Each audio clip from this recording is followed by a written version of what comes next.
Très bien, donc pour le cours d'aujourd'hui, vous rappelez que nous avons fait la dernière fois comment monter notre template, notre gabarit. Donc la première chose, on a vu qu'il fallait commencer à partir d'un gabarit existant. C'est extrêmement important parce que de cette façon, on part avec quelque chose de déjà fait qu'on est capable d'adapter. Donc la deuxième chose qu'on a vue, c'est comment ajuster les paramètres graphiques, les unités, les grilles, les snaps et toutes ces affaires-là pour que votre fichier, lorsque vous l'ouvrez, vous n'ayez pas à tout recommencer et faire ça. La troisième, c'est de créer vos calques, les layers. Donc, c'est sûr que dans les bureaux, ils ont toujours les mêmes calques qu'ils travaillent dessus. Et vous aussi, dans votre carrière, même si vous travaillez seul, vous n'allez pas changer vos calques de nom à chaque projet. Donc, vous allez vous créer un set de calques clairs, précis, et vous travaillez tout le temps avec les mêmes standards. Donc, on a vu le quatrième, comment établir les textes et surtout les textes annotatifs. Donc, vous vous rappelez, ça c'est un aspect majeur d'AutoCAD maintenant, le texte annotatif. On écrit le texte à la hauteur de l'impression, à la même hauteur que la feuille, les paper space, mais on lui donne le fait qu'il est annotatif, on l'adapte à l'échelle. Donc, le fait qu'il est adapté à l'échelle, comme ça, on l'arrange, il va s'adapter tout seul. Et si jamais on change l'échelle, on a juste à lui dire, et lui, il va adapter sa grandeur ou la hauteur du texte pour qu'à la fin, ça imprime tout le temps aux mêmes dimensions, à la même hauteur. Donc, c'est ça l'idée. Et la même affaire pour les lignes de code. Donc, les lignes de code, un aspect important pour les lignes de code, si vous vous rappelez, c'est que lorsqu'on crée la ligne de code, on la crée annotative, mais le texte dedans, c'est un texte standard non annotatif. Parce qu'on ne peut pas avoir un texte annotatif dans une ligne de code annotative. Ça fait deux fois annotatif et ça met le logiciel. Donc, il suffit de le faire une fois seulement pour la ligne de code incluant le texte et AutoCAD elle va prendre la responsabilité d'adapter ça à la bonne grandeur finale. Donc maintenant, pour aussi notre template, il faut qu'on aille un groupe des lignes, des types de lignes déjà appelés dans notre dessin. Donc nous allons voir, ça c'est un aspect vraiment facile, c'est-à-dire que ici dans vos lignes, admettons, ou même dans les layers, vous pouvez aller les chercher de deux endroits. Avant, il y avait une façon spécifique pour le faire, maintenant ce n'est plus nécessaire. Vaut même pas la peine de montrer l'ancienne méthode. Donc, tout simplement, vous allez dans les types de lignes, line type. Présentement, tous les layers, ils ont des types de lignes continuous. Donc, si je prends n'importe lequel et je regarde dedans, il y a un groupe de types de lignes appelés. Donc, il y en a plusieurs déjà que votre collègue a appelé dans son template. C'est très bien, c'est pas mal ça. Maintenant, si vous avez des types de lignes spécifiques, vous allez dans Load et ici, vous avez toute la liste. Maintenant, à partir de cette liste, vous pouvez choisir lequel vous voulez que ça soit dans votre gabarit en permanence. Si il y a des types de lignes spéciales que vous ne retrouvez pas ici, vous regardez en haut, vous avez un fichier qui s'appelle acad.lin. Donc, ce fichier, c'est un fichier qui regroupe les types de lignes. En passant, ces types de lignes, ils sont tout simplement écrits en texte. C'est-à-dire quoi? Ça veut dire en code Lisp. Donc, si je viens à mon A4.lin, je fais le bouton droit de la souris et je lui dis ouvre avec. C'est intéressant de le savoir. Et je vais aller chercher tout simplement Notepad, donc un mini éditeur de texte derrière. Donc, vous allez voir que le fichier, finalement, il vous dit que le type de ligne border, c'est tout simplement A, virgule, virgule 5, virgule, moins 0,5, virgule, 0,5, virgule. Donc, ça, c'est un code Lisp. Et tout simplement, ça dit à AutoCAD comment faire. Ça lui dit trace, arrête, trace de 1, arrête d'un demi, trace de 1, arrête d'un demi, ou ainsi de suite. Vous allez voir que c'est tout écrit avec autant de facilité. Si vous détectez ou vous comprenez un peu comment faire, donc ici par exemple, A, 24, moins 3, 0, moins 3 et ainsi de suite. Si vous comprenez comment ça fonctionne, parce que ça, c'est ça. Et après, ça répète. Maintenant, c'est juste, c'est vraiment facile à faire. Vous pouvez créer vos propres lignes s'il le faut. Maintenant, sur l'Internet, il y a plein de fichiers point ligne qui ont des listes, des fois des centaines et des milliers. Si jamais ça vous intéresse, vous pouvez aller chercher. Par exemple, si maintenant je cherche à ACAD ISO et j'ai fait Open, je vais voir si c'est exactement les mêmes. Là, ici, il y a les arrobas. Peut-être qu'il y a quelques-uns de plus dedans. Donc, vous pouvez aller, si vous téléchargez d'autres, ce que je vous suggère, mon truc, j'ai déjà expliqué en classe, lorsque vous voulez vous chercher quelque chose de l'Internet et vous ne savez pas où le placer. Donc, vous êtes allé chercher, par exemple, un fichier des types de lignes. Vous ne savez pas où le placer dans AutoCAD pour pouvoir les chercher facilement. Alors, si c'est des types de lignes, vous allez au type de ligne dans AutoCAD, vous ouvrez comme si vous voulez ouvrir le fichier des types de lignes. Avec ça ouvert, vous allez dans votre explorateur, votre fichier des types de lignes que vous avez cherché, vous la prenez, vous la glissez ici. C'est fait. Et comme ça, vous la placez directement au bon endroit. Après, vous la choisissez et vous l'ouvrez. Donc, ça, c'est l'histoire des types de lignes. Comme j'ai dit, c'est quelque chose de vraiment facile et il ne vaut pas la peine de gaspiller trop de temps dessus. Donc, maintenant, la prochaine étape, c'est de faire une mise en page avec cartouche. Donc, normalement, les templates, ils vont avoir plusieurs formats de cartouches, déjà toutes créées. Et lorsque vous commencez votre dessin, vous voulez décider avec quelle feuille travailler. Donc, vous allez choisir, par exemple, des A2. Comme ça, pour ce projet spécifiquement, vous effacez les autres et vous continuez avec A2. Lorsque vous effacez, ça ne va pas effacer des templates, bien sûr, parce que vous avez ouvert à partir des templates un nouveau fichier, mais votre template n'a pas été ouvert en tel quel. Vous n'êtes pas allé modifier votre template. D'accord? Donc, on va retourner à ça. Donc, ce qu'on dit ici, c'est de créer des cartouches avec des attributs. Donc, l'idée de créer des cartouches, je vais aller ici en bas. Je vais ouvrir un layout. En passant, il est possible de créer un template à partir d'un fichier existant. Donc, ce n'est pas un problème de continuer à travailler sur votre fichier. Et lorsque vous êtes prêt de créer votre template, vous effacez votre dessin. Vous allez ici dans File, vous faites Save as Template. That's it. C'est tout. Donc, comme ça, vous pouvez même, admettons que vous avez reçu un fichier de qualité de quelqu'un en qui vous avez confiance, qui fait des beaux dessins.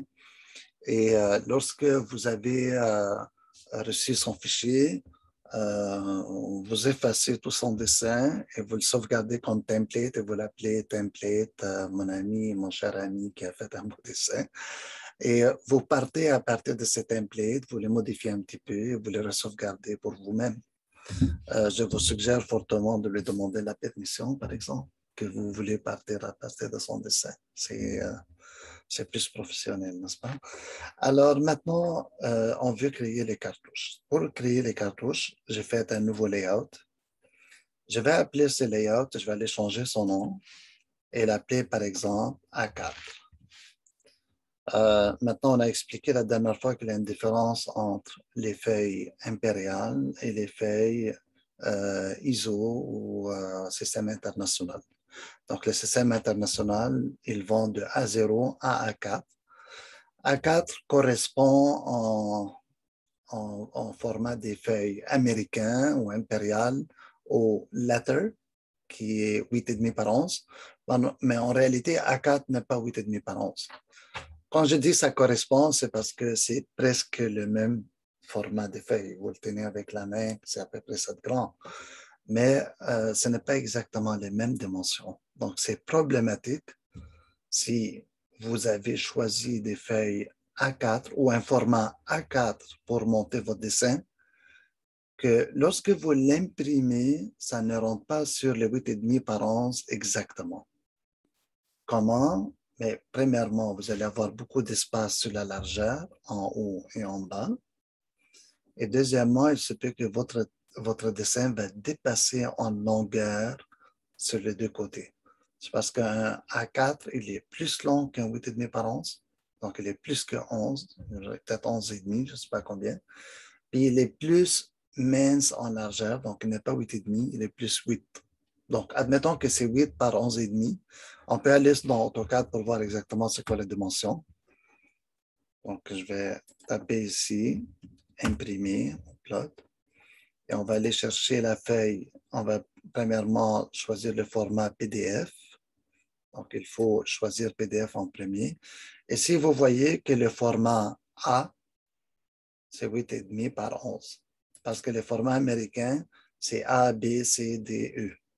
A, c'est le plus petit, qui correspond au 8,5 par 11.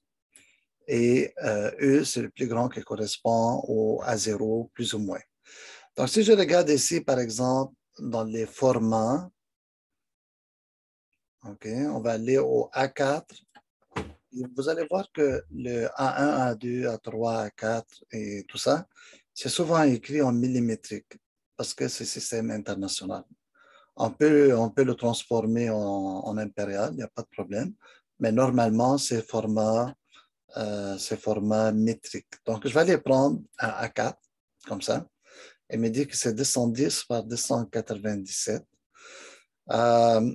Je vais lui dire, si je le regarde en pouces, ça me donne combien?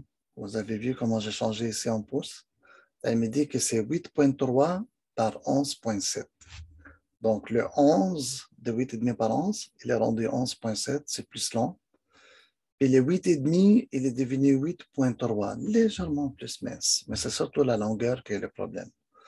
Donc, des fois, si tu as ajusté ton dessin pour qu'il arrive pas mal à la ligne, dans ton dessin A4, tu l'imprimes sur ton 8,5 par 11, tout à coup, il y a une petite partie qui va couper. Donc, ça, c'est une chose très importante à noter. Donc, ce qui fait que lorsque vous faites votre format impérial, choisissez des 8,5 par 11. Nous, maintenant, on est en impérial. Donc, je vais aller prendre le format A. Donc, le A, c'est ici. Vous voyez ANSI, ici en bas. Donc, ça, c'est des standards, des fichiers standards américains. Les ISO, c'est des formats standards internationaux. Donc, j'ai les ANSI ici, full bleed. C'est ce qu'on a besoin, full bleed. Et si je regarde d'autres, deux fois, vous allez voir que ça peut changer. OK, donc si je regarde ici, donc ça, c'est les archis. Donc, si vous voyez les arches full bleed, c'est 9 par 12. Ce n'est pas 8,5 par 11. Donc, il faut juste faire attention au format, de ne pas se tromper. Donc, je commence avec un 8,5 par 11, mais à l'horizontale, donc 11 par 8,5. Donc, ça, comme vous voyez, AutoCAD, il vous donne cette option. J'ai vu quelques travaux. On me le fait envoyer. Oui, le dessin est orienté à l'horizontale, mais il est comme orienté à la verticale. Et ça, c'est dû au fait que votre PDF n'est pas coordonné avec votre format des feuilles. Donc, faites attention à que votre format des feuilles soit coordonné avec votre PDF. Parce que PDF, il peut le tourner.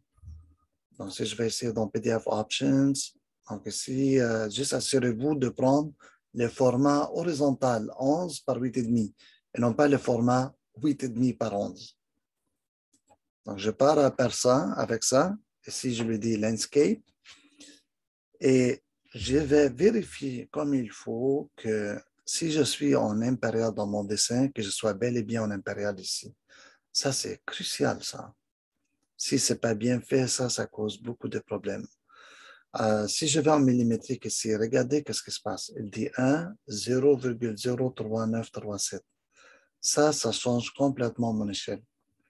Donc, vous devez toujours vous assurer que c'est 1 dans les layouts. Parce que les layouts, on ne veut pas qu'ils changent notre échelle. Quand vous allez maîtriser AutoCAD, vous pouvez utiliser, par exemple, le layout. Admettons que vous avez une feuille, originalement, elle était euh, A1 et vous voulez l'imprimer à 8,5 par 11. Donc, un A1, combien de fois plus petit pour qu'il arrive à 8,5 par 11? Donc, si on prend un A1 et on le réduit à 50%, il va devenir un A3. N'est-ce pas? C'est parce que si tu prends un A3, ça veut dire 11 par 17, puis tu l'ouvres, ça devient A2, et tu prends ton A2, tu l'ouvres, ça devient un A1. Donc, ça veut dire que un 11 par 17, c'est 50% le A1. Ce qui veut dire qu'un 8,5 par 11 n'est pas 50, c'est plus petit que 50%, mais ce n'est pas 25%. C'est pas 25%, c'est peut-être plus de 33% la grosseur d'une feuille A1. Donc, si je vais faire l'échelle et le rendre plus petit, vous avez ici une option de lui dire effectivement, par exemple, vous faites imprimer en pied-pouce. Vous pouvez choisir votre feuille A1, lui dire je vais l'imprimer finalement sur une feuille A et vous lui dites ça va être plutôt que 1 pouce égale à 1 unité, mais vous pouvez le changer à 1 égale à 0,3. Et vous pouvez lui dire scale line weight. Donc, ajuste-toi pour que toutes mes lignes qui étaient autrefois, par exemple, 0,7, mais mets-les aussi à l'échelle parce que je suis en train de réduire mon échelle. Donc, fais-les à l'échelle pour qu'ils se réduisent de façon proportionnelle. C'est à ça que ça sert, cette chose-là. Right. Donc, ici aussi, vous pouvez imprimer la transparence, le fond. Des fois vos épaisseurs de ligne n'apparaissent pas. C'est parce que cette option-là n'est pas cochée. Plot Object Line Weight. Donc, des fois, si ce n'est pas coché, on ne voit pas les épaisseurs de ligne. Vous pouvez imprimer une estampe sur vos dessins, ici. Donc, avec l'estampe, vous pouvez lui dire si c'est la date, votre nom. Vous pouvez rentrer plein de choses. C'est très utilisé, cet aspect-là, parce que quand on imprime des sets de plans qu'on nous fait parvenir de chez le client ou l'architecte ou l'ingénieur, des fois, on mêle les feuilles qu'on a sur la table. On ne sait pas laquelle est la version la plus récente. Donc ici, puis aussi une autre chose, des fois qu'on imprime un fichier et on le regarde, on ne sait pas c'est quel fichier sur l'ordinateur. Puis tu ne veux pas aller fouiller, ouvrir les AutoCAD un par un. Donc, qu'est-ce que tu fais? Tu lui dis, lorsque tu imprimes, imprime-moi le nom de dessin. Puis imprime-moi aussi, juste un moment s'il vous plaît. Donc, on fait imprimer le nom de dessin, peut-être le nom de layout qui est dans le dessin. Ce n'est pas trop nécessaire, mais si vous le faites, comme ça, vous pouvez retrouver, admettons, un dessin qui a 50 layouts. 50 feuilles, 50 feuilles dans le dessin. C'est très, très courant. Donc, tu vas aller le retrouver rapidement. Donc, tu peux l'imprimer. Tu peux imprimer la date, le plot scale, à quelle échelle a été imprimé, la grosseur de la feuille, le login name. Donc, tu peux rentrer plein d'informations intéressantes. Comme ça, lorsque tu imprimes, tu peux avoir une étampe sur ton dessin. Tu peux lui dire où le placer. Il va te dire où. Donc ici, on peut lui dire sauve les changements dans le layout à chaque fois que j'ai fait des changements. Maintenant, lorsque vous rappelez, nous avons déjà fait les épaisseurs de ligne.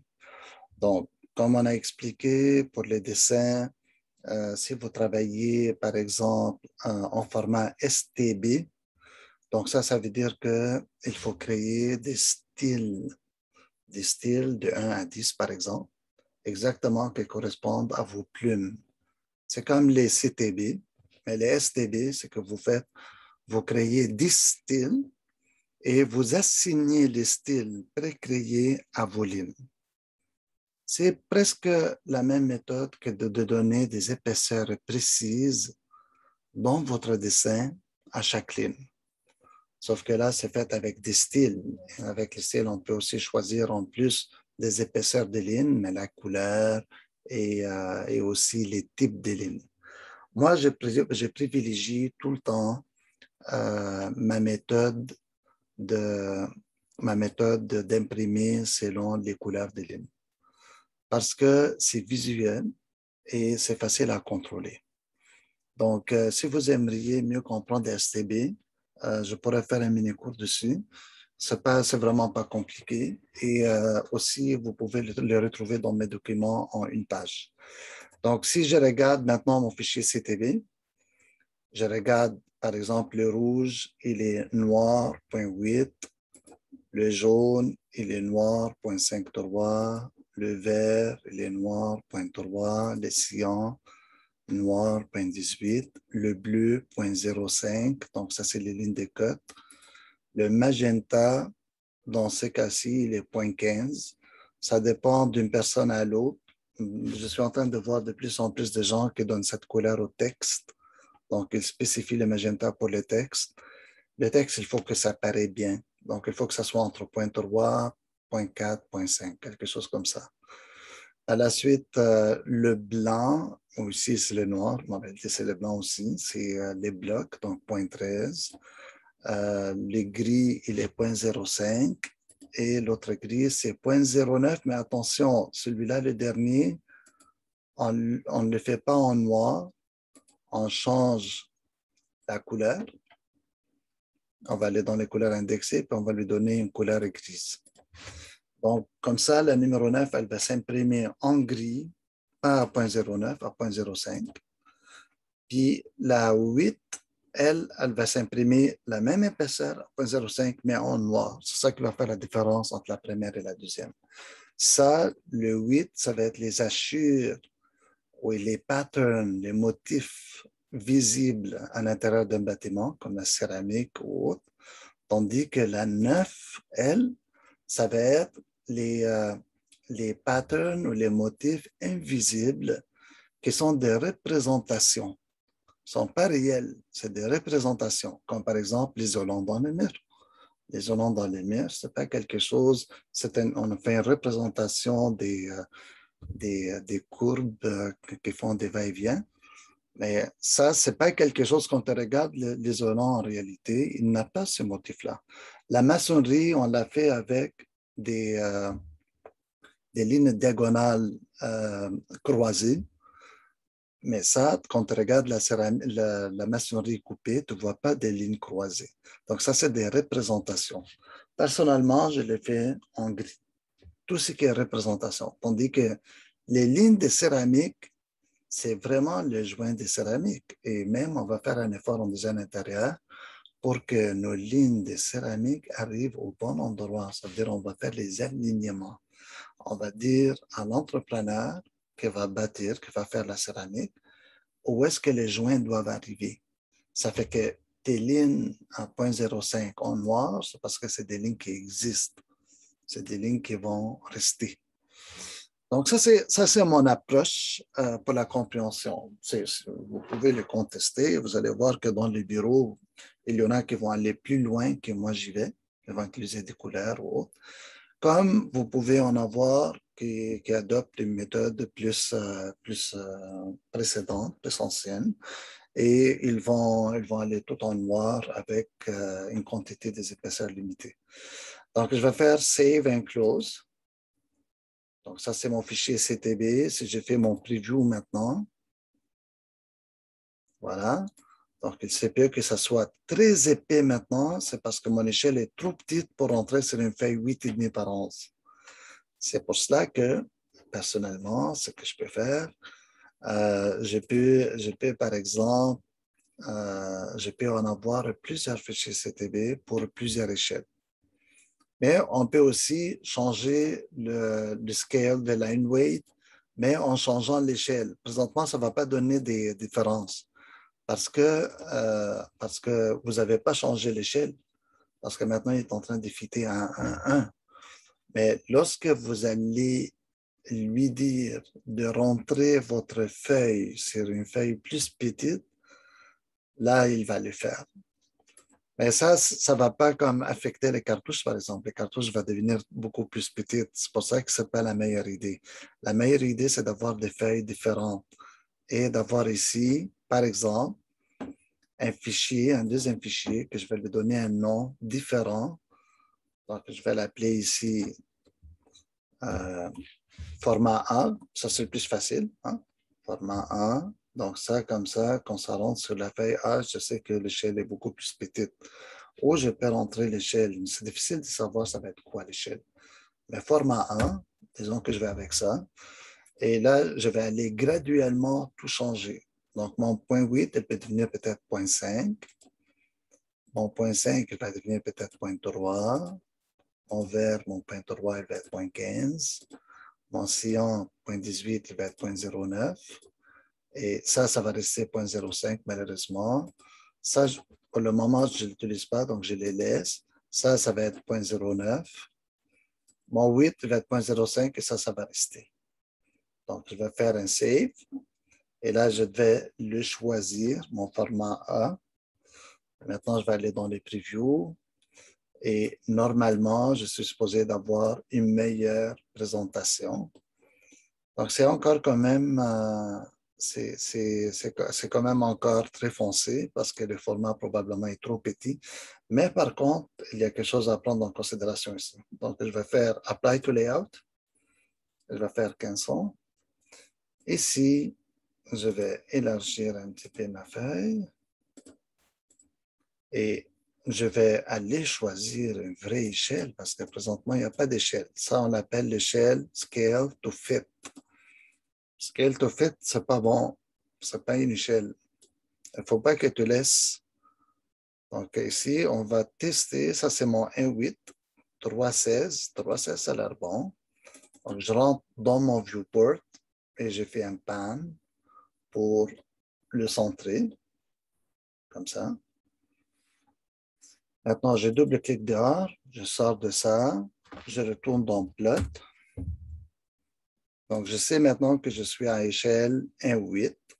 Là, c'est bien centré, comme vous pouvez le voir, mais mon mur, il est encore très épais. Donc, en regardant maintenant, puis ça, c'est des commentaires à votre collègue qui a fait le dessin, mais c'est à vous aussi. C'est de savoir, par exemple, lorsqu'on voit la ligne épaisse ici sur le contour de mur, c'est parce que cette ligne-là, elle n'a pas été coupée et envoyée sur une couleur de ligne beaucoup plus mince pour qu'elle sera vue en élévation. Donc, vous voyez ici les lignes d'élévation, regardez leurs épaisseurs. Ça, c'est une bonne ligne, la vitre, c'est une bonne ligne pour une vitre coupée, mais elle ne peut pas être la même que le seuil. Le seuil, on le voit en élévation.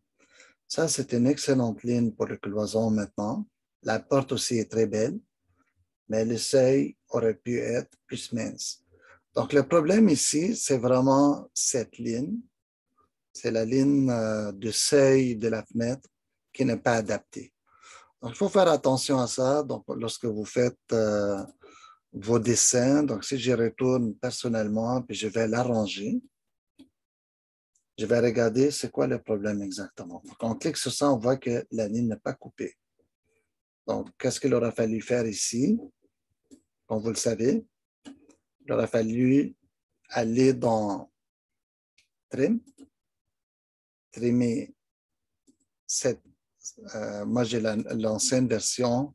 L'ancienne version d'AutoCAD, lorsque tu fais Trim, tu sélectionnes tes lignes de coupe, tu fais entrer le chariot, et après, tu enlèves ce que tu veux enlever. Tandis que dans la version qu'on a à l'école présentement, elle coupe automatiquement, elle détecte directement qu'il y a un segment insérant deux lignes, puis elle la coupe. Maintenant, qu'est-ce que tu fais? Tu vas retourner sur les layers mur extérieur. Donc, si on voit e-mur, il n'y a aucun problème. Ça peut être ça. Ça peut être mur extérieur. Et là, qu'est-ce que je vais faire exceptionnellement? Je vais aller changer la couleur. Je vais le mettre à cyan. Et je vais dessiner mes lignes de seuil. Je dessine mes lignes de seuil en cyan. Donc, si on regarde maintenant ça, lorsque je retourne dans la feuille A4 qu'on a faite, et je vais faire plot. On va faire preview. Donc, maintenant, on s'approche et c'est ça, c'est qu'on voit. Il y a encore un problème qui se passe, je ne sais pas c'est quoi, mais au moins mes lignes sillons sont là. Ça aurait dû être en vert, plus foncé. Et la fenêtre aurait pu être, mais on le voit que quand même que c'est un peu plus foncé. Donc, vous voyez la différence. Et si, lorsque j'ai coupé, il a coupé le reste de la ligne. Donc, ce n'est pas trop grave, mais maintenant, vous voyez exactement. Une autre question aussi pour l'impression, lorsque vous faites des remplissages de murs, il faut remplir aussi les cloisons. Donc, les cloisons coupées, normalement, on continue tous les murs coupés. Si on adopte ce langage-là, il faut l'adopter pour tout le reste. Si on l'adopte on adopte une autre méthode, donc les lignes, par exemple, vides, donc dans ces cas-là, il faut faire avec pour partout aussi. Et si, par exemple, ça, c'est des colonnes. Donc, les colonnes sont coupées, elles vont être plus foncées. Si j'adopte la méthode de remplissage, j'aurais dû remplir la colonne aussi. Tandis que ici, c'est des mains courantes. Donc, les mains courantes sont en élévation. Je vais les voir plus minces. Très bien. Donc, maintenant, on a vu une question. On a vu le fichier CTV, comment on le gère. On a vu aussi comment on fait les PDF. Donc, vous, ce que vous allez faire, vous allez créer maintenant votre cartouche. Donc, la cartouche, c'est, vous pouvez partir à partir d'un dessin existant et le développer, ou vous êtes capable de le faire par vous-même. Ce qui est très important à savoir, c'est que lorsqu'on crée le cartouche, on le crée directement sur la feuille. La deuxième chose importante, il faut tant que possible le faire d'une façon modulaire. Donc, si vous créez vos cartouches de façon modulaire, vous pouvez le placer sur le tenir par 11, puis par la suite, sur le 11/7, on l'élargit un peu plus. Sur le A2, on élargit la A1. Donc, c'est toujours le même. Et même si on change l'orientation de la feuille, donc vous allez faire d'une sorte que, ou bien vous le mettez à la verticale ou à l'horizontale, comme vous voulez. Donc, moi, par exemple, je vais aller dans la feuille pré-créée. Je regarde ici, puis je vois qu'il y a des textes et que les cartouches ici, la façon qu'il a été fait, c'est tout simplement comme ça. Donc, c'est une méthode de faire. Je vais le copier, je vais aller ici, je vais le coller. Et maintenant, ce que je vais faire, je vais le faire exploder. Donc, moi, mon approche, c'est que lorsque le dessin est petit, par exemple, peut-être mis par 11, il faut mieux mettre les cartouches dans une place quand même mince. Donc, je vais utiliser la commande X pour faire exploder. Et comme vous voyez, votre collègue a créé des attributs. Donc, ça, c'est excellent. Donc, maintenant, qu'est-ce que je vais faire? Je regarde ma feuille, puis je me dis, bon, le projet, le nom du projet, je vais le placer quelque part ici,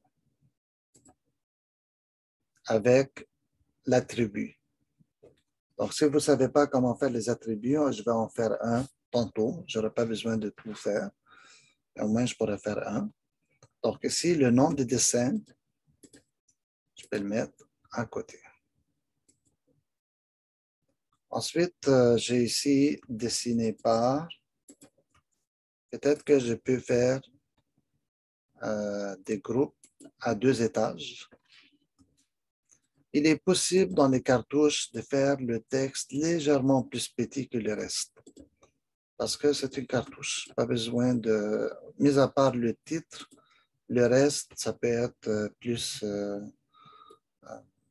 petit. Par exemple, le nom de projet, ça peut être un peu important. Donc ça, comme vous voyez, c'est des travaux. Donc, comme vous voyez, ça, c'est des travaux quand même arbitraires, c'est-à-dire que ça dépend d'une personne à l'autre. Chacun peut le faire de la façon qu'il aime. Je vais mettre ici l'échelle. Je vais descendre tous les deux plus bas. Je peux me mettre des lignes de structure ou de construction pour que mes lignes soient bien gérées, pour qu'elles soient exactes, très, très précis. Donc, je ne travaillerai pas un peu à l'aveuglette.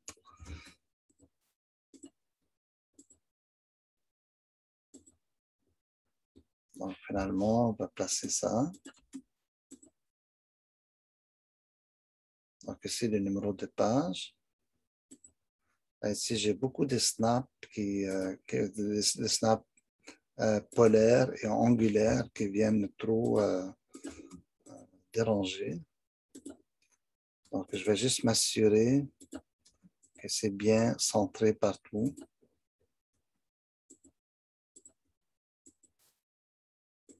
Ici, réalisé pour ça, normalement, pas besoin. Peut-être on peut le mettre avec le projet, ou on peut le mettre, on peut ne pas le mettre. Ce qui est très important, c'est la page. Donc ça va prendre une place importante ici. Donc, admettons que vous avez fait ça. Votre texte en magenta, c'est un texte fixe. Donc ça, c'est un texte fixe à une hauteur fixe. Donc, je regarde dans les annotations, c'est 3/32e. Je laisse tel quel, je ne le touche pas. Par la suite, votre texte ici, c'est des textes à attributs. Donc, si je vais faire ici, par exemple, un attribut additionnel que je vais mettre là, disons qu'on va mettre ici, j'ai l'échelle, la date dessinée par. Okay. Donc, je vais enlever le dessiné par, je vais enlever le nom, et comme ça, je vais mettre un nouveau comme attribut. Donc, on va aller dans Home, et on va aller dans les attributs. Donc, ça, c'est dans la section normalement des blocs. Donc, la section des blocs se trouve à être ici. Vous déroulez le bloc et vous allez chercher l'étiquette qui s'appelle Define Attribute, définir l'attribut. Donc, je prends ça. Et là, il me dit, très bien, c'est quoi ton tag? Donc, je vais dire non. Prompt. Qui a dessiné? On peut dire qui a dessiné. C'est un peu de la programmation. Par défaut, donc ça c'est Audrey, donc on va écrire Audrey par défaut. OK? La justification est à gauche, donc ça peut être gauche-milieu, middle left. Comme ça, vous centrez le milieu de votre texte, toujours le milieu avec le milieu, puis toujours du côté gauche. Est-ce que le texte est annotatif? Ici, il est annotatif, mais sur le paper space, ce ne sera pas vraiment important. Donc, non, on ne va pas mettre du texte annotatif, on va le mettre direct. Et la hauteur du texte, il dit que c'est un quart, mais ça, on va le changer tantôt. Donc, on va lui dire OK. On va le passer ici. C'est parce que j'ai le mauvais, c'est pas grave, on peut l'arranger après. Donc, je vais le placer en plein milieu parce que moi, je lui ai dit que c'est milieu, comme ça. Maintenant, je clique dessus et je vais aller ici à gauche, dans les propriétés. Vous pouvez changer l'attribut après coup. Donc, on va venir ici et on va voir que c'est en cyan sur mur. C'est pas vrai, c'est pas comme ça qu'on l'a vu. Donc, nous, on va aller le mettre sur texte et en couleur cyan, effectivement. On va le laisser comme ça. Et je vais aller maintenant dans les propriétés du texte en bas. Donc ici, il dit que c'est style titre. Je vais changer à style standard. On va voir si on l'a, le standard. Ici. et je vais définir sa hauteur à 3/32. Donc, personnellement, je ne trouve pas d'intérêt de faire ça annotatif lorsqu'il se trouve sur votre paper space. Maintenant, j'ai vu toutes sortes de façons de faire par exemple, les designs. Il y en a qui mettent des P-lines, il y en a qui mettent des rectangles ici, par exemple, un rectangle comme ça, mais qui est rempli de couleurs. Donc, on peut les hatcher avec une couleur solide. OK? Donc, vous arrangez le premier comme il faut, et par la suite, vous le faites copier tout simplement.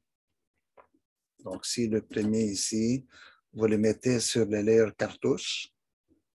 Si vous avez créé un layer cartouche, c'est une bonne idée de créer un layer de cartouche. Donc, admettons pour le moment, c'est ici, carte.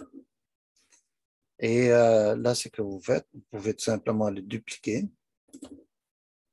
Donc, je vais enlever le snap, mettre le... Donc, peut-être qu'on peut trouver une distance précise à partir du texte à chaque fois. Chose comme ça. Je ne sais pas, chaque personne, vous allez voir qu'il y a plusieurs façons de faire les cartouches. Regardez dans ce qui est fait et trouvez, adopter une méthode spécifique. Donc maintenant, lorsque vous l'avez créé, vous allez faire WB pour WBlock. Là, il va vous dire c'est quoi le base point. Donc le base point, on va aller avec 0, 0. Ou ce qu'on peut faire, on peut aller prendre le côté droit de la feuille. Vous me dites pourquoi le côté droit de la feuille? C'est parce que n'importe quelle feuille que nous allons faire, notre cartouche va toujours aligner sur le côté droit. Une chose importante, par exemple, à savoir, c'est que vos cartouches, une fois créées sur une feuille, si vous créez 100 feuilles, il faut que ce soit toujours à la même place. On ne peut pas avoir les cartouches tantôt en haut, tantôt en bas. C'est la même affaire pour le positionnement des plans. Donc, si vous avez, par exemple, un bâtiment à 50 étages, tous vos étages ou vos plans doivent être parfaitement superposés. Et pour ça, il y a une façon de faire. Par exemple, à partir de votre feuille, vous pouvez trouver une position spécifique et dire tout le temps le coin de mon mur va être exactement à cette position. Donc, vous vous assurez d'avoir un alignement de toutes les feuilles. Ce n'est pas possible du tout d'avoir le plan qui change en tournant les pages. Ça ne peut pas fonctionner. Alors, juste pour positionner la première feuille, c'est correct. Je peux le faire comme ça. Mais après, lorsque j'ai créé mon layout, et j'ai besoin de faire plusieurs feuilles, mais j'ai juste à dupliquer les feuilles. Donc, ça, c'est une question importante. Je vais sélectionner les objets maintenant. Je fais Select et je sélectionne tout ça. Donc, j'ai mes objets sélectionnés. J'ai mon pick point. Maintenant, il va me rester à lui dire où je vais le placer. Donc, je vais aller le placer, par exemple, dans mon projet, dans le cours d'aujourd'hui. Donc, on va aller ici l'appeler cartouche. Ça, cartouche. Je n'ai même pas besoin de lui dire si c'est quel format, parce que ça va être le même format partout. Maintenant, c'est à vous, si vous voulez changer la forme pour les autres feuilles, vous faites ça. Ce qui est intéressant maintenant de savoir, je vais lui dire que j'ai terminé, c'est que ce format rentre sur une feuille 11 par 17 verticale et bien sûr horizontale. Donc maintenant, moi j'ai fait ma première. Ce que je vais faire, je vais effacer maintenant ça. Je vais faire Insert. Et là, je vais aller chercher les cartouches que je viens de faire. Elle me dit, où est-ce que tu veux le mettre? On va le mettre ici. Elle va me demander qui a dessiné ça. On va dire que c'est Audrey, le nom du projet Donc, ça, c'est exercice 1.4, nom de dessin, plan, plan de rez-de-chaussée, tout ça, échelle de dessin. Disons que c'est un pied égal à 1/8. Date, blablabla, client, moi. Et numéro de feuille, mais ça, c'est 1/2. Donc, je vais le dire, j'ai terminé. Donc, lorsque vous voyez maintenant, tout est rentré. Le seul problème que j'ai, c'est ici. Donc, ça, vous devez faire l'inspection si vous avez assez d'espace. Donc, vous faites étirer, vous faites les ajustements. Donc, quelqu'un peut me poser maintenant la question, est-ce que je dois tout recommencer? Non, vous double-cliquez. Vous pouvez rentrer dans le bloc. Vous dites OK.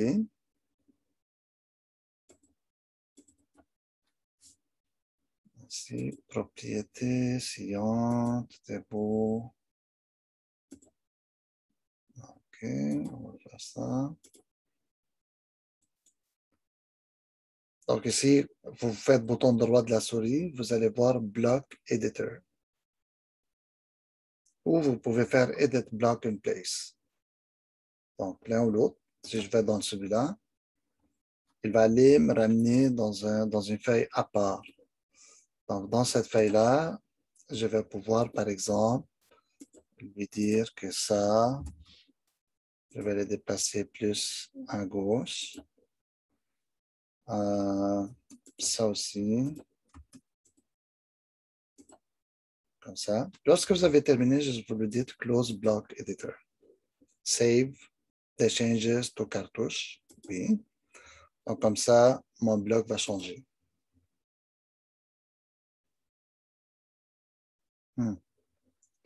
Donc, il s'est déplacé, mais il n'a pas déplacé ça. Donc, je vais aller voir pourquoi. Je vais aller retourner rapidement de nouveau, puis lui dire Block Editor. C'est peut-être parce que ce texte-là, il se place à droite. Non, il se place à gauche. Celui-là, il varie. OK, donc ça. Non, c'est aussi à gauche. Mais l'autre chose que je vois, c'est qu'ils sont tous des textes annotatifs, mais ça ne devrait pas changer grand-chose. Donc, peut-être que je dois les éloigner encore plus.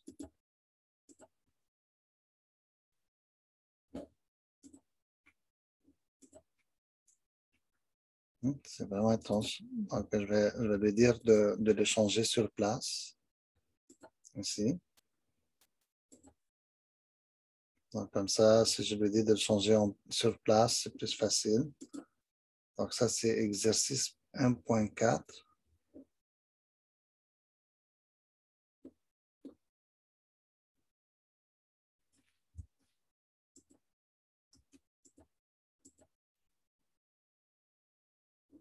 C'est étrange comment il envoie ici.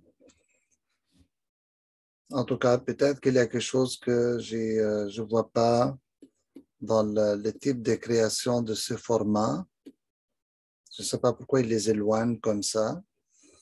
Donc, je vais lui dire que c'est terminé. On va faire exit. Layout.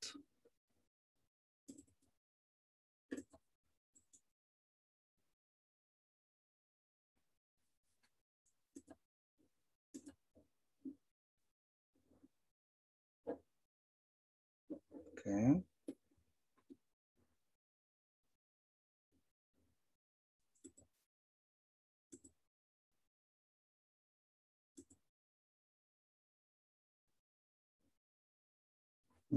Je ne sais pas pourquoi il est en train de le placer aussi loin. Donc, si je le ramène là-bas, ça fait exactement la même affaire. Ça ne change pas. Pourtant, on est en train de changer sa place. Et ainsi, le plan varie, mais les ajustements sont bel et bien à gauche. Bon, donc une fois qu'on a terminé Ces cartouches, ceux-là, ce que je vais faire, je vais probablement les refaire maintenant. Donc, je vais prendre lui, l'effacer. Et comme ça, je vais pouvoir les faire. On va faire sauvegarder. Donc, maintenant, je vais... Non, je ne vais vraiment pas les déplacer. OK. C'est assez étrange.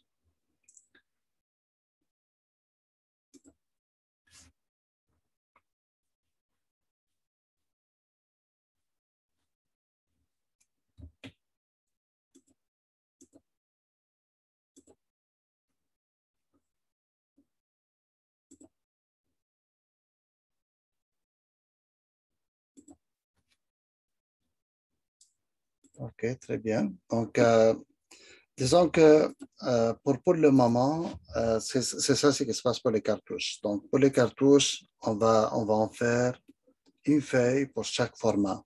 Ce que je vais vous montrer après la pause, c'est comment créer un set de feuilles si vous avez plusieurs feuilles. Donc, ce que j'ai remarqué plusieurs jusqu'à maintenant, ils m'envoient par exemple des feuilles PDF séparées. Si vous avez 3, 4 pages, vous m'envoyez 4 PDF. Mais il y a une façon, en fait, il y a 2 façons différentes d'exporter des PDF combinés ensemble.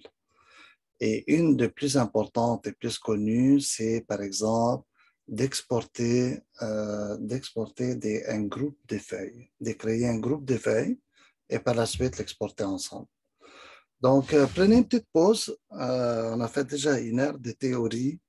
Je vais passer à peu près une demi-heure encore sur la théorie et par la suite, je vais vous laisser le temps de travailler sur le travail de cette semaine. Je vais vous l'expliquer c'est quoi et vous pourriez le démarrer. Le plus important aujourd'hui, c'est de finir avec votre template à 75%.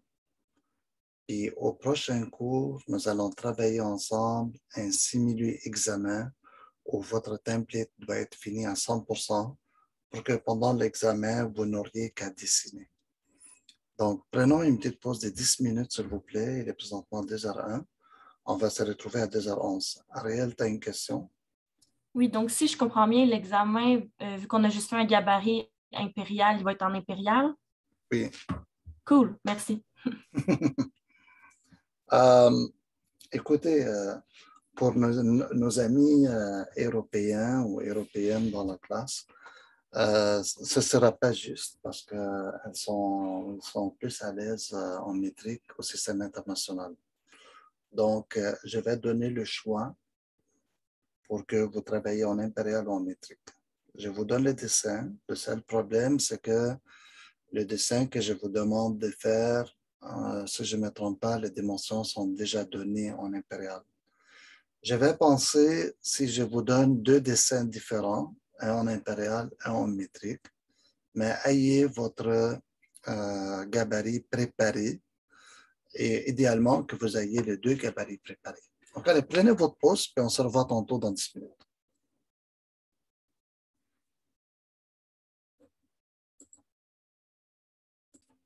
Donc, si je veux changer mon bloc en bas, comme moi, j'ai fait un W bloc, vous allez ouvrir le bloc. Donc, vous faites Open.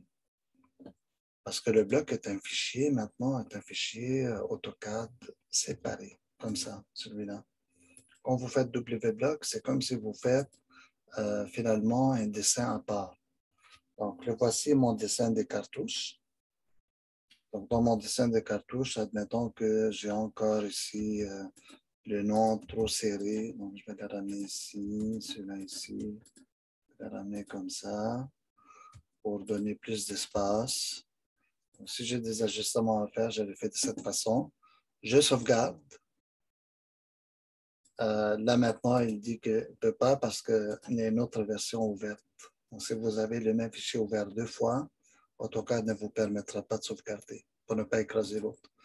Donc, maintenant, il est encore... Donc, ce que je vais faire, moi, je vais lui donner un autre nom en attendant parce qu'il l'a ouvert en mode protégé. Je vais l'appeler 2, comme ça. Donc, et maintenant, je vais le faire sauvegarder une autre fois. Et là, je vais lui dire sauvegarde-le comme l'autre et écrase-le. Voilà, ça réussit. C'est un truc pour détourner les problèmes de protection. Donc, maintenant, si je retourne dans mon dessin, ici, et regardez ce que je vais faire. Je vais aller importer mon dessin. Je vais faire Insert. Et là, je vais aller cliquer sur les 3 points et aller le chercher de l'ordinateur. Comme ça. Maintenant, quand lui, il le cherche, il le voit, et je clique dessus comme si je vais l'insérer, il me pose la question, veux-tu redéfinir celui qui était déjà en place? Je dis oui, redéfinis-le. Donc là, il me dit maintenant, tu veux le placer. Bon, je vais le placer temporairement là-bas. Et bon, les questions, je vais répondre aux questions. Nom de projet, DI 1120, dessin, plan, échelle de dessin, c'est un pied égal, je sais pas moi, un huitième, date, comme ça, client, numéro de feuille, 1 sur 2. Okay? Donc, si je ramène maintenant ça, et je le place juste à côté, vous allez voir que, regardez comment le texte, il a changé d'alignement, il n'est plus comme avant. Donc maintenant, j'ai la bonne version. Donc voilà, je vais effacer. Qu'est-ce qu'on va faire maintenant? Maintenant, ce qu'on peut faire, donc je vais placer ça, disons, à un endroit spécifique. Et ce que vous faites maintenant, vous créez plusieurs feuilles. Donc, on va faire ensemble un truc vraiment intéressant. Donc, ça, c'est mon A4, n'est-ce pas? Je peux effacer le dessin, je n'ai pas besoin de dessin. Donc, maintenant, je vais rapidement faire une autre feuille. Que elle, je vais aller copier de là-bas mon cartouche. Je le place tout simplement ici. Donc, j'ai ici en pointillé la limite de l'impression. Mais là, ce n'est pas fini. Attendez, parce que je vais aller dans Plot. Et cette feuille-là, je vais lui donner, encore une fois, les lignes de dimension. Puis là, je vais changer l'imprimante. Donc, je vais lui dire d'imprimer encore une fois TWG à PDF. Et cette fois-ci, je vais lui dire que c'est des 11-17. Donc, on va aller chercher le B, le format B. Pas Archie, mais ANSI, 17 par 11. Si c'est à l'horizontale, si c'est à la verticale, 11-17. Donc, j'ai ça, j'ai ça, j'ai ça. Et si vous avez plot background, line weight, object line weight, transparency, plot styles, paper spread, plot stamp, save change to layout. Donc, je peux choisir ça. C'est bien. Donc, je fais Apply to Layout. Si je ne me trompe pas, l'option Plot Transparency, elle fait d'une sorte que lorsque vous avez de remplissage de murs, ça crée une espèce de ligne dedans, pas beau. Donc, si jamais vous imprimez un PDF lorsque vous faites Preview et vous regardez le remplissage noir et vous voyez dedans des lignes, c'est parce qu'il y a une des options ici, elle a été cochée, que vous devez décocher. Honnêtement, j'ai oublié c'est laquelle.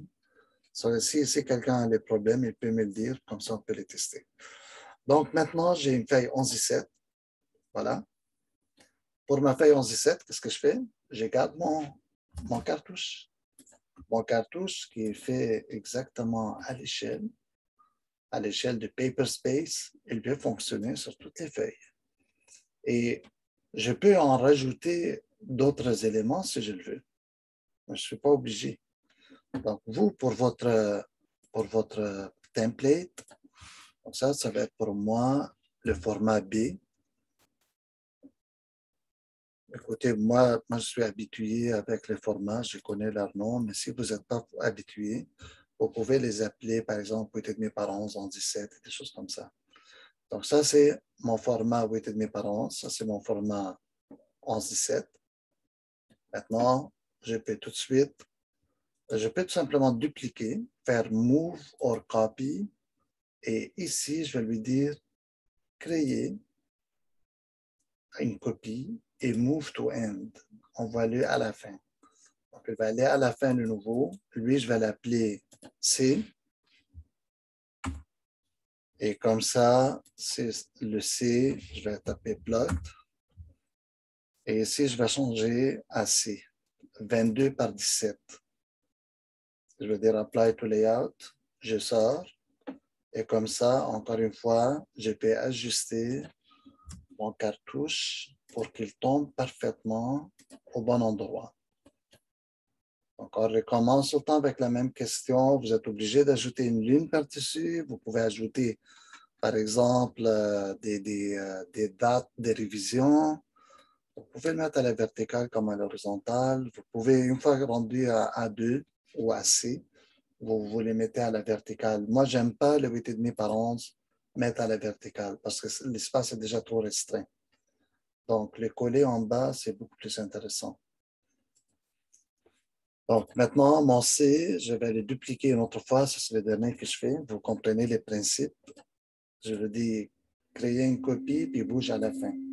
Donc, il va aller me lancer à la fin ici. Donc, là, je vais aller prendre le format D.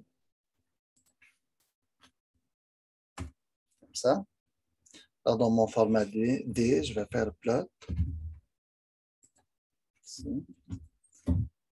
Et là, on va prendre ici D 34 par 22. Et après ça, après le D, vous avez le E. Le E, c'est le plus grand. C'est 34 par 44. Donc, c'est les A0.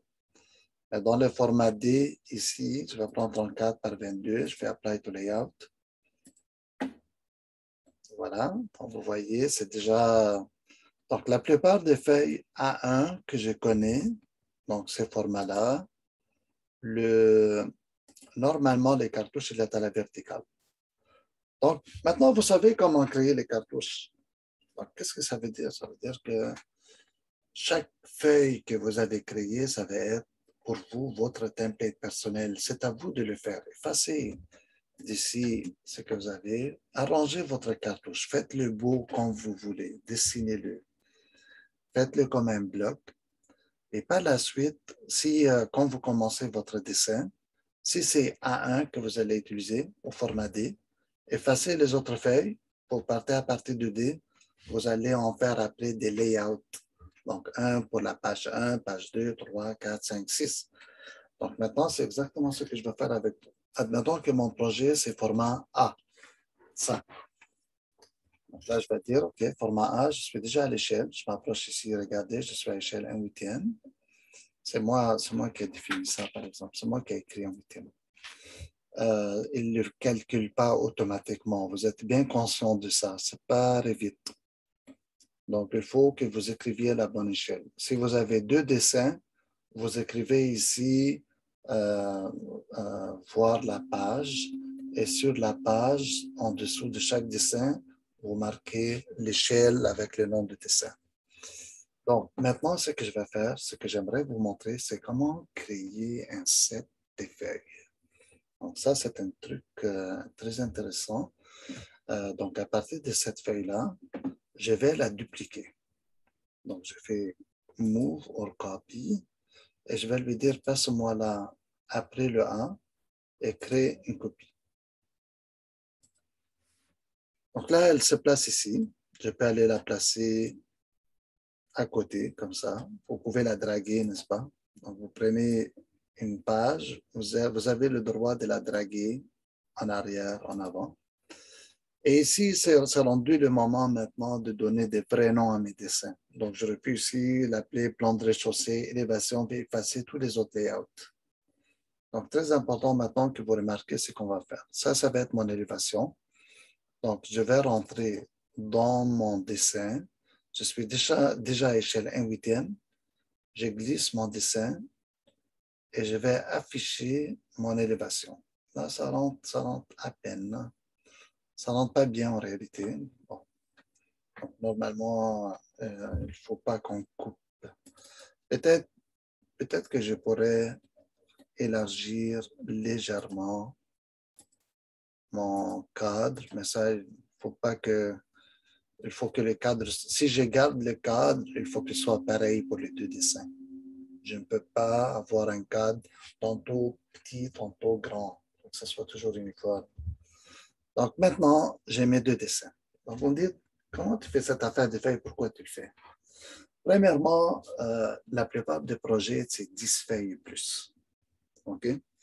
Et ce que tu veux que lorsque tu as établi tous tes layouts, tu veux créer un set de feuilles que tu puisses retourner facilement et imprimer automatiquement.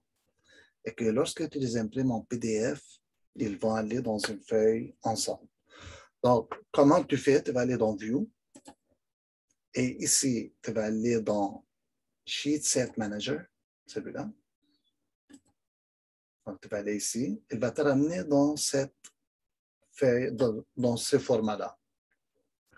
Donc, ici, qu'est-ce que tu vas faire? Tu vas dérouler ici. Et tu vas lui dire, fais-moi un set des feuilles. Donc, tu vas créer un set des feuilles. Là, il te dit, tu veux-tu le faire comme un exemple ou comme à partir d'un projet existant? Parce que c'est comme si tu devais créer ça pour un template, par exemple. Tu dis non, je vais le faire pour un projet existant, ici. Donc, il va te dire comment tu vas l'appeler. Donc, on va l'appeler DI23, Audrey, exercice 1.4. OK? Ici, on va dire c'est un test. Là, maintenant, il va te dire où est-ce que tu veux le mettre. Donc, ça, c'est la bonne position. Pour moi, je suis en train de travailler présentement dans mon dossier cours 2.5, qui est le cours d'aujourd'hui. Donc, pour vous, si c'était, par exemple, votre projet d'atelier X, donc vous allez le placer dans votre projet d'atelier. Donc, je suis au bon endroit. Je lui dis « Next ». Ici, je ne fais rien. Je lui dis « Next ». Et là, ici, il me dit « Bon, je t'ai créé un fichier, blablabla ». Je dis « Bon, c'est super, merci ». Donc, maintenant, on va ouvrir ça. Et on va aller regarder. Et voici le groupe de feuilles que je vois. Vous voyez? Donc, j'ai un groupe de feuilles qui s'appelle maintenant 2i 2013, Audrey, exercice. C'est ça son nom. Ce qu'il faut comprendre, c'est que AutoCAD ne fait rien d'automatique. Ce n'est pas fait automatiquement. Il faut maintenant que tu fais le travail toi-même. Donc, c'est quoi le travail? Il faut que tu lui dises quel layout tu veux qu'il soit. C'est vraiment dérangeant comment je vais aller les tirer maintenant par l'oreille et les placer ici. Voilà, là, il est allé à gauche. C'est bon. Donc maintenant, ce qu'il faut faire, il faut lui dire quel layout on veut dans ce set de plans. Donc ça, c'est rien qu'un titre. Il ne va pas générer les feuilles pour vous comme Revit le fait. Donc toi, tu es maintenant dans Sheet List, dans la liste des feuilles. Tu viens ici, tu pèses sur le bouton droit de la souris et tu lui dis importer des layouts comme des feuilles. Donc, c'est parfait, ça, c'est exactement ce qu'on veut. Donc, je vais cliquer ici. Elle va me dire, bon, à partir de quel dessin AutoCAD tu veux importer? Donc, il n'a pas encore compris que c'est le même dessin. C'est normal parce que AutoCAD, c'est comme ça. Donc, maintenant, je vais aller et lui dire, c'est à partir de mon dessin. Attention, moi, je n'ai pas encore sauvegardé mon dessin. Donc, je vais faire annuler temporairement. Je vais faire annuler ici et je vais aller faire sauvegarder. D'accord? Parce que lui, il ne sait pas que moi, j'ai changé mes layouts. Si j'aurais pris le dessin sans lui dire. Donc, je vais aller recommencer à le faire. Donc, je vais lui dire maintenant, je vais de ces dessins. Et je vais ouvrir. Regardez qu'est-ce qu'il m'affiche. Il m'affiche toutes les feuilles que j'ai présentement, tous mes layouts. Donc, si toi, tu as fait un projet de 50 layouts, feuilles à 1, déjà toutes préétablies dans ton dessin. Donc, tu vas venir ici les chercher. Donc, toi, tu vas lui dire maintenant, tu vas choisir qu'est-ce que tu veux. Donc, tu vas lui dire, je veux la feuille A et la feuille A2. Donc, le A ici, c'est mon 8,5 par 11 plan. Bien sûr qu'on devrait lui donner des noms correspondants là. Lorsque je fais ça, je regarde, là, les noms, ils vont venir ici. Donc, ça, c'est mon set des feuilles. Donc, dans mon set des feuilles, maintenant, si je double-clique là, il va me montrer le plan. Et si je double-clique ici, il va me montrer l'élévation. Donc, c'est super. Là, vous me dites, encore une fois, c'est quoi l'avantage de faire tout ça? J'aurais pu le faire en bas, entre l'une et l'autre. L'avantage, c'est que quand tu regardes en haut, tu peux exporter tes fichiers en groupe. Tu peux les imprimer en groupe. Tu peux les étamper en groupe. Tu peux leur faire plein d'affaires parce que pense à un bureau, pense à un projet, ne pense pas petit à ton dessin d'étudiant. Pense à que tu es dans un bureau, puis là on te dit imprime tel set de feuilles 5 fois pour envoyer à l'entrepreneur, l'ingénieur et tout le monde. Donc là, tout est ici au même endroit. Tu peux vérifier ta liste des feuilles, s'assurer que tout est au bon endroit, qu'il n'y a rien qui manque. Donc ici, tu peux même faire de management sur le réseau, s'assurer aussi les dessins en lien si tout est au bon endroit. Donc, tu viens ici, tu peux faire Publish en DWF. Donc, ça, c'est pour faire de la publication vers les logiciels interactifs pour les tablettes, les téléphones et ces affaires. Parce que la plupart des entrepreneurs maintenant travaillent sur leur tablette. Donc, il est capable de directement aller voir toutes les feuilles. Ici, tu as les PDF. Les PDF, c'est super bon pour imprimer, mais ce n'est pas génial pour regarder la feuille. Il n'y a pas assez d'utilité. Le DWF est plus puissant maintenant. Donc, ici, on peut publier vers le plotter pour imprimer. Publish using page setup override. Donc, tu peux override tes feuilles. Donc, si toi, toutes tes feuilles sont en format A0 et tu veux tout imprimer en format 8,5 par 11 rapidement. Donc là, ici, tu peux venir lui dire override tout puis réimprimer tout. Donc ici, vous avez regardez, renverser l'ordre, plot stamp. Donc là, ici, tu peux ajouter un stamp par-dessus. Par exemple, si c'est seulement pour révision et tu ne veux pas que quelqu'un prenne tes plans comme acquis pour la construction. Donc ici, tu vas ajouter un stamp qui dit non, ça c'est juste pour révision. Donc, tu vas le mettre par-dessus. Des fois, on va le mettre même sur la première page, gros rouge, révision, ou ce n'est pas pour impression.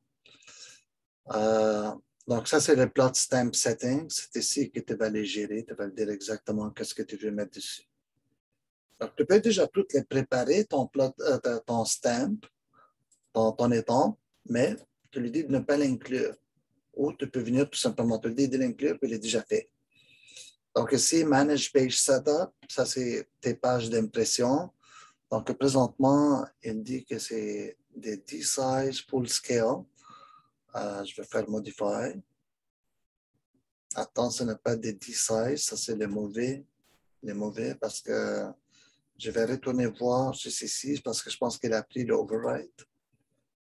On va voir c'est où le override ici. Publish Using Page Setup Override. Donc ici. Il faut qu'on lui dise d'imprimer avec le format spécifié dans le layout et non pas un format. Il faut faire attention à ça. Sheet, set, PDF, Publish, Options. Donc, on va aller dedans voir. Et là, ici, on va voir multifeuille. Donc, il va faire le multifeuille ensemble. Et demande-moi pour le nom. La qualité. C'est bon. Donc, tout est là. Super. Donc, on peut aller revoir maintenant. Publish Dialog Box. Donc ici, quand il va exporter, il va me dire s'il a eu des erreurs ou non, si c'est en DWF. Donc ici, tu vas pouvoir gérer si c'est en PDF.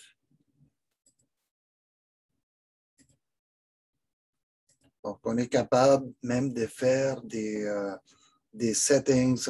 Donc ici, c'est bien écrit, plot size 8,5 par 11. Donc ici, bien, il le voit, ce n'est pas un problème. Donc, admettons qu'on va à partir d'ici. Donc, regardez où est-ce que je suis parti. Publish dialog box.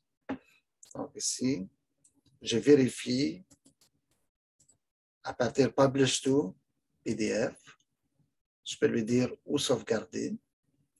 Par la suite, Sheetset Publish Options. Donc ici, c'était ça, il n'y a pas de problème, tout est beau, multipage. Par la suite, je vais venir ici, ça c'est mon set.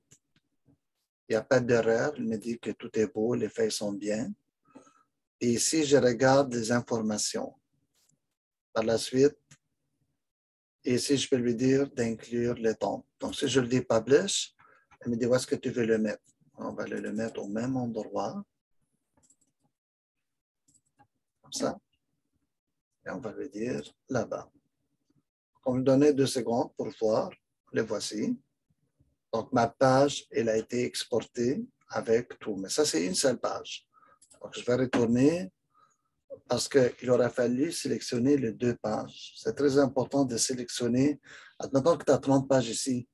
Tu peux sélectionner toutes sauf 2, 3. Donc, tu sélectionnes les 2. C'est très important de sélectionner les 2 en même temps. Là, tu le dis Publish Box, regardez, maintenant les 2 sont inclus.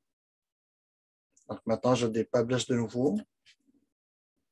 Et là, on va lui dire d'aller au même endroit. C'est bien de copier le nom, l'endroit et le coller. Là, il va le faire en DWF, par exemple, parce que je n'ai pas spécifié pour que ça soit PDF. Donc, on va le faire une autre fois. Comme ça va nous permettre de voir. Donc, il ne faut pas oublier de choisir PDF. Il me dit qu'il n'y a pas d'erreur, que les feuilles sont là. Cette fois-ci, je vais inclure une tombe. Ici. Donc, je vais lui dire layout name ici, login name ici. Donc, device name, paper size, plot scale, donc l'échelle même. Donc, on a plein de choses. Je peux ajouter un, par exemple, révision.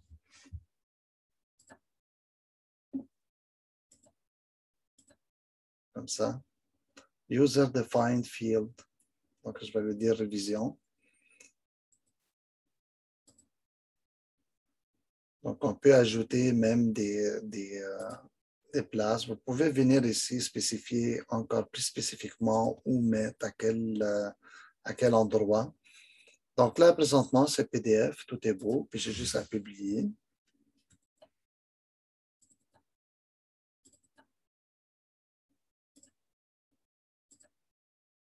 Là, il va le remplacer, il va me l'ouvrir lorsqu'il aura terminé.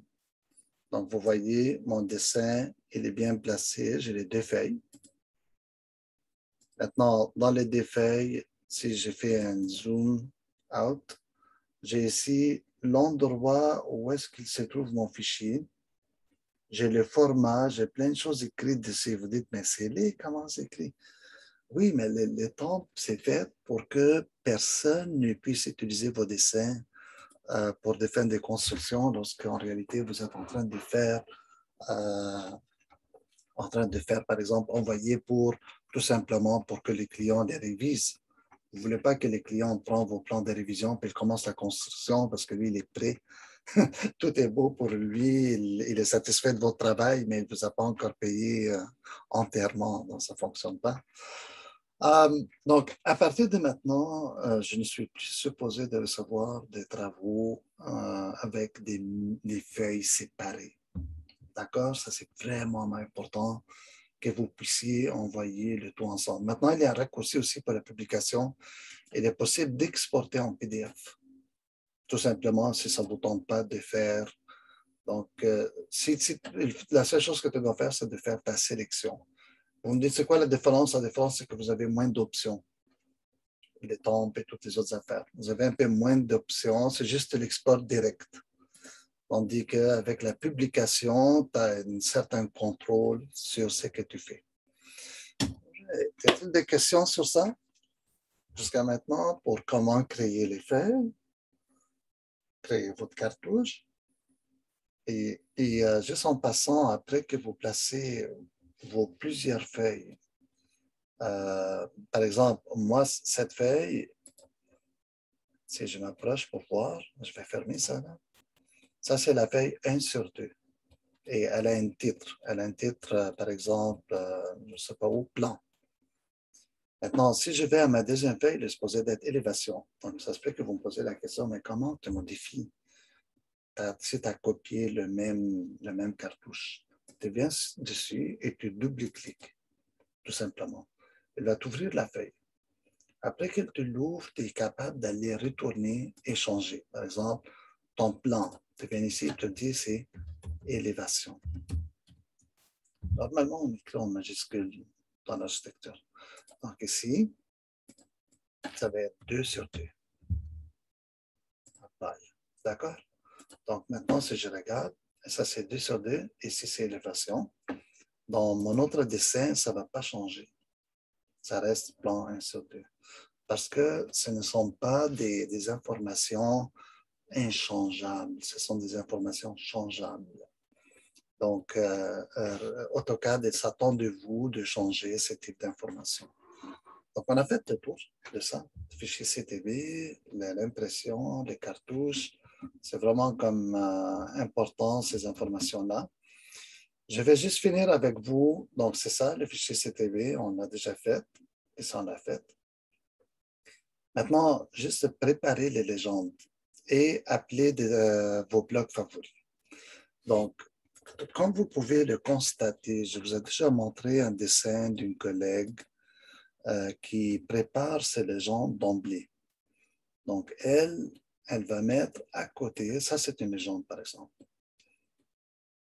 elle va mettre une légende avec des informations, les types de lignes, ça correspond à quoi, vos blocs veut dire quoi, les matériaux, vos matériaux si vous avez des méthodes spécifiques. Donc, je regarde ici par exemple. Donc, cette hachure, elle veut dire quoi? Cette hachure, elle veut dire quoi? Donc, ce que vous faites tout simplement, vous créez une légende qui explique c'est quoi vos standards. OK? Donc, si je viens ici en bas, les couleurs. Donc, les couleurs, ça correspond à quoi pour vous? Mis à part les couleurs, il y a aussi les blocs. Donc, ça, c'est une question importante que j'aimerais finir avec. Et les blocs, autres que les légendes. Donc, il y a quelqu'un qui peut poser la question, mais où est-ce que tu mets tes légendes? Donc, ce que moi, d'après moi, ce que vous devez faire, vous créez une feuille layout. Je sais que ce n'est pas la seule façon de faire. Je sais que chaque personne a sa méthode. Mais vous, ce que vous faites, vous créez un layout comme ça. Un layout, disons, d'une page quand même assez grande. Donc, allez-y dans l'impression et changez la grosseur de votre feuille à quelque chose de grand. Donc, ça peut être le A0, par exemple, ou peut-être le A1. Vous pouvez faire le A1 et faire plusieurs feuilles. En mettre 2, 3. Donc, je pars avec le A1. On s'en fout du plot style. Pensez à cette feuille comme un dépôt. Et appelez ici, vous allez l'appeler par exemple légende. Et si vous savez c'est quel type de légende, ben, donne-lui le bon nom, donnez-lui légende, par exemple, des constructions, légende des fenêtres, légende des portes, whatever. Donc, ce que vous faites ici, vous ne faites rien que vos légendes et vos tableaux, n'importe quoi. Lorsque vous êtes prêt à finir vos feuilles, vous pouvez venir ici, copier et aller sur votre feuille, coller. Donc, c'est quoi l'avantage de travailler sur le layout? Je l'ai déjà expliqué plusieurs fois. Vous n'avez pas à penser de l'échelle. Donc, je vais aller ici, par exemple, et admettons qu'on va lui dire, on va prendre ce set de blocs. Je les copie, je fais CTRL-C. Je vais aller ici sur mon dessin et je vais faire CTRL-V. Donc, regardez, ils sont très gros. Vous allez me dire pourquoi ils sont très gros. C'est parce qu'ils sont à échelle 1, 2. Et comme ils sont à l'échelle, ils sont multipliés par plusieurs fois. Tandis qu'ici, je suis à l'échelle de la feuille. Donc, c'est sûr que ce n'est pas la même chose. Donc, ce que je vais faire, je vais aller dans le modèle, ici, et je vais les coller ici. Et ici, dans le modèle, je vais maintenant juste tout simplement les rapprocher l'un de l'autre. Et par la suite, je vais changer leur échelle à une échelle réelle. Donc, échelle de la feuille. Vous pouvez me dire comment tu vas savoir c'est quoi l'échelle de la feuille. Tout simplement, je vais leur donner une mesure réelle. Donc, je vais me dire, par exemple, que le texte est supposé d'être 3/32e ou 1/8e. Donc, je peux mesurer le texte ici, il est à combien, et je ferai une mise à l'échelle référentielle à partir de la hauteur existante pour la ramener à la hauteur de la feuille. Donc, allons-y voir. Donc, ça, c'est tous mes légendes d'annotation. OK? Donc, je vais m'approcher ici et on va faire la distance du bas de la ligne jusqu'à haut de la ligne. Il me dit que c'est 1/8e. D'accord? En réalité, c'est supposé d'être combien, on a dit? 3/32e. Donc, je vais faire scale, tout ça, à partir du centre, référence. Et là, je vais lui dire, c'est 1/8e de pouce, l'original. Et je veux maintenant qu'il soit 3/32e. On va s'approcher. Vous avez vu que j'ai mis un tiret entre 1 pouce et la fraction. C'est la seule façon parce qu'un espace dans AutoCAD, c'est un entrée du chariot. Donc, je vais faire dist maintenant. Et je prends, regardez, c'est 3/32e. Super. Donc, maintenant, je peux sélectionner tout ça et faire cut et aller dans ma feuille que je vous ai expliqué tantôt. Donc, ma feuille de légende. Et je les place ici. Maintenant, je n'aurai pas de problème à les placer parce que c'est à l'échelle de la feuille.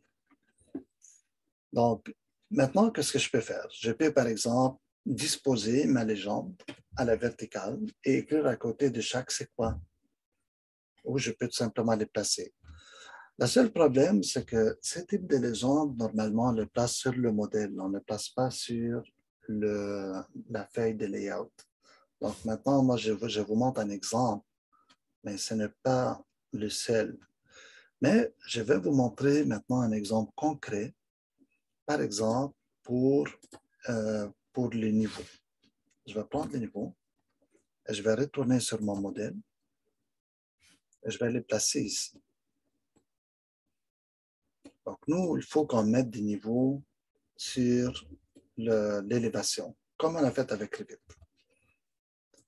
Donc, ce niveau, il est vraiment petit. Alors, je vais vous montrer un truc très intéressant. Je vais venir prendre ce bloc et je vais regarder dans les propriétés à gauche pour savoir c'est quoi ce bloc. Donc, premièrement, je vais enlever ça pour que je puisse voir juste les propriétés. Et je vais aller voir c'est quoi le nom de ce bloc-là. Donc, ici, on descend.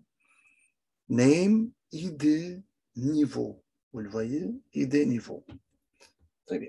Donc, maintenant, moi, ce que je vais faire, je vais créer un bloc. Je vais faire un W-bloc. Donc, ça, c'est une façon de faire. Et je vais lui dire, crée-moi un bloc sur mon disque dur à partir de ce bloc-là. ID bloc, ID niveau. Regardez, il y a ID note, ID pièce, ID niveau. Celui-là. Ça me sert à quoi? Ça ne me sert à rien. Ça me sert à l'exporter comme fichier indépendant que je peux utiliser dans le futur. OK. C'est un usage. Maintenant, l'autre chose que je vais faire, je vais le faire éclater. Donc, vous voyez ici, titre 1, titre 2, ça c'est parce qu'il y a des attributs. Donc, qu'est-ce que je vais faire maintenant? Je vais créer un nouveau bloc à partir de ce bloc. Et regardez la belle surprise. Donc, je vais l'appeler ID, comme eux ils l'appelaient, ID, niveau annotatif. Annotatif. Donc, il va me dire c'est quoi le base point, c'est ces points-là. Donc, je vais aller prendre des snaps parce que j'ai enlevé mes snaps tantôt. Donc, les snaps, où est-ce qu'ils sont? En tout cas, décachés par zoom. Allez, bon, voilà. Donc, je vais faire comme ça et je vais recommencer après. J'ai besoin des snaps. Donc, je vais faire bloc et je vais lui dire ID niveau annotatif à partir de ça. Select object, c'est tout ça. Et attention, regardez, annotatif, comme le texte et les lignes de dimension. Très intéressant. Qu'est-ce qu'on va faire avec ça? On va dire OK, on a fini. Là, il disparaît. Et maintenant, je vais dire à mon dessin, attention, je suis en train de travailler avec une échelle annotative. Je vais insérer un bloc. Et ce bloc-là, c'est celui-là, ID niveau annotatif. Regardez le symbole de l'étoile des ninjas dessus. Donc, je vais le prendre et je m'approche et je vais le poser. Ben, il me dit, bon, c'est quoi le nom de niveau? On va l'appeler plafond pour le moment. Ça peut pas être plafond, là, mais bon. Plafond, nom de niveau, ça c'est, elle va écrire dessus plafond. Donc, on va écrire plafond ici, on va écrire rien. Niveau, disons, 110. Je ne sais pas c'est quel niveau. Hey, c'est petit ça. On va se poser. Donc, on va aller le vérifier tout de suite pour s'assurer qu'il est à la bonne échelle. Donc, échelle annotative, c'est 1/4 de pouce égale à 1/8. Nous, je pense que c'est 1/8 de pouce. Je vais juste vérifier. 1/4 de pouce.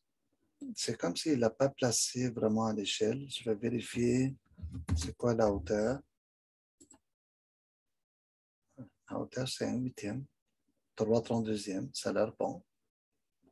Mais je pense que c'est 3/32e dans la vraie vie. Peut-être parce qu'elle l'a créé ainsi. Donc, je vais le vérifier de nouveau. Je vais le faire de nouveau. On va faire exploser. On va éclater. OK, là, il est éclaté. Donc, quand je vais le créer à l'échelle 1,1 et par la suite, je vais l'insérer à échelle 1/4 de pouce. Parce que je pense que c'est ça le problème. Je l'ai créé déjà à échelle 1/4 de pouce. Donc, je vais faire bloc. Je vais choisir le même nom de tantôt. Donc, ça va être ID, niveau annotatif. Je vais lui dire de l'écraser. Pick point, ça va être ça.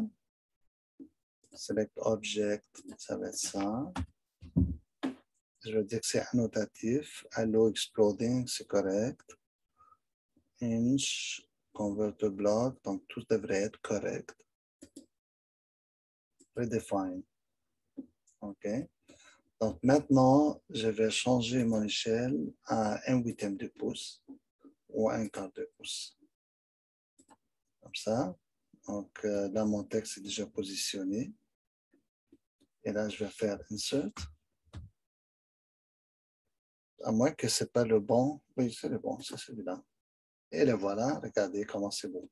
Donc, c'était exactement ça le problème. Le problème, c'est que là, il me dit c'est quoi le niveau. Je vais lui dire que c'est 110. Donc, c'était quoi le problème? C'est que je l'avais créé avec une échelle déjà établie de 1/4 de pouce. Donc, ça faussait tout. Tandis que maintenant, j'avais mis l'échelle à 1, j'ai créé mon bloc. Après, j'ai mis l'échelle à 1/4 de pouce et là, je l'ai inséré. Donc, je vais faire ici plafond. Et ici, je vais laisser vide. Et voilà, toute beauté. Donc, vous voyez maintenant, qu'est-ce qui se passe? C'est que ça, le bloc, il est à l'échelle. Il est avec une échelle annotative. Ça fait que si je change mon échelle de dessin, il va changer avec. Ce qui va me garantir que mon bloc va toujours être à la bonne échelle. Donc, c'est très important que vous créiez sur votre dessin, avec votre style, vos propres annotations annotatives pour que vous puissiez placer. Donc, moi, ce que j'ai par exemple ici, autre, nous avons plusieurs types d'objets qu'on utilise souvent. Donc, vous avez les tags, ceux qu'on utilise pour les murs, pour dire par exemple que les murs c'est M1, M2, M3. Vous avez le symbole de coupe.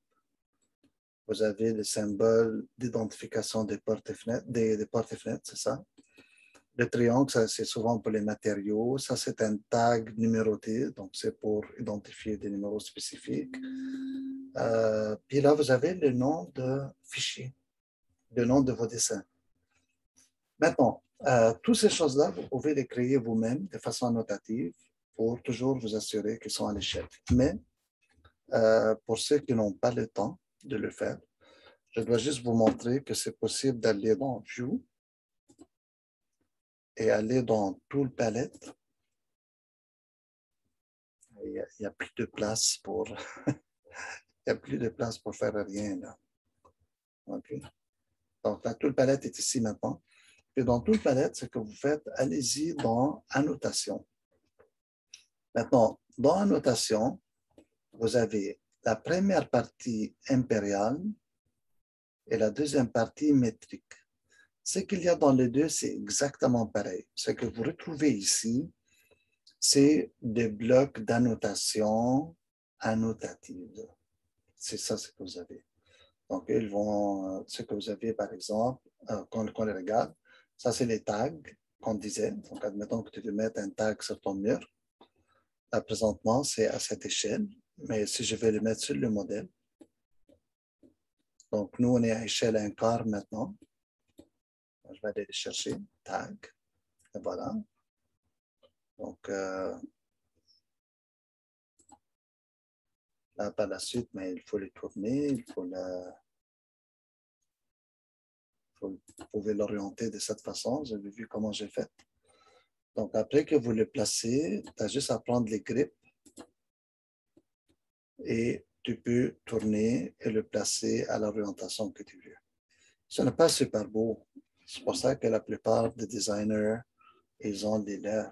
Ils font des leurs, des belles choses avec les belles couleurs placées sur les bons layers qui vont imprimer exactement comme ils veulent.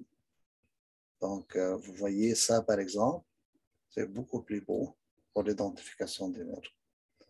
Donc, ça pourrait passer à travers la cloison pour identifier la cloison. La cloison peut être C1, C2, C3, choses comme ça. Si je regarde d'autres, mais vous pouvez partir à partir de ça. Ici, vous avez le section callout. Et ça, c'est le callout bubble. Donc, le callout bubble, regardez.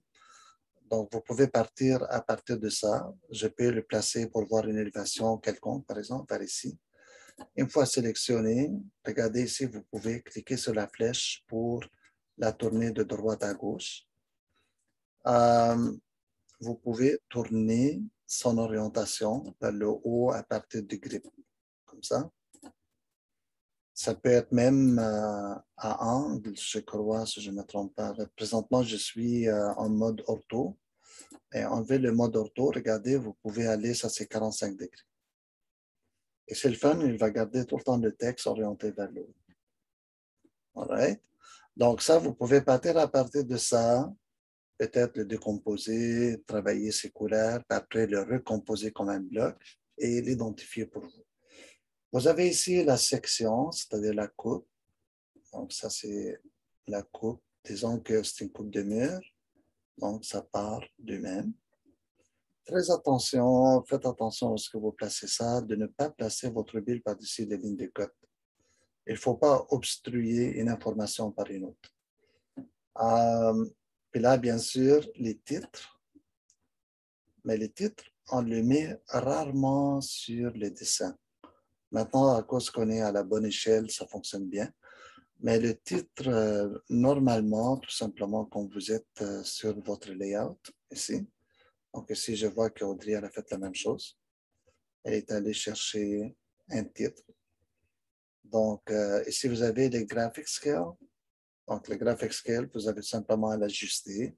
Et vous avez quelques autres informations. D'accord? Donc, c'est quoi l'idée? L'idée, c'est de bien comprendre comment les blocs annotatifs fonctionnent et de savoir qu'il y en a déjà dans AutoCAD quelques-uns, qu'on les appelle des annotations dynamiques ou whatever, c'est toujours le même. Donc, vous pouvez les placer. Donc là, on a appris aujourd'hui vraiment des choses importantes. On a appris comment gérer les cartouches, comment gérer les sets des feuilles, comment gérer les légendes, placer tout ça ensemble. Donc, on a fait pas mal le tour des éléments les plus importants pour finir votre gabarit et surtout pouvoir me faire un travail de qualité pour l'examen. Donc, nous avons encore 2 chances pour bien maîtriser tout ça.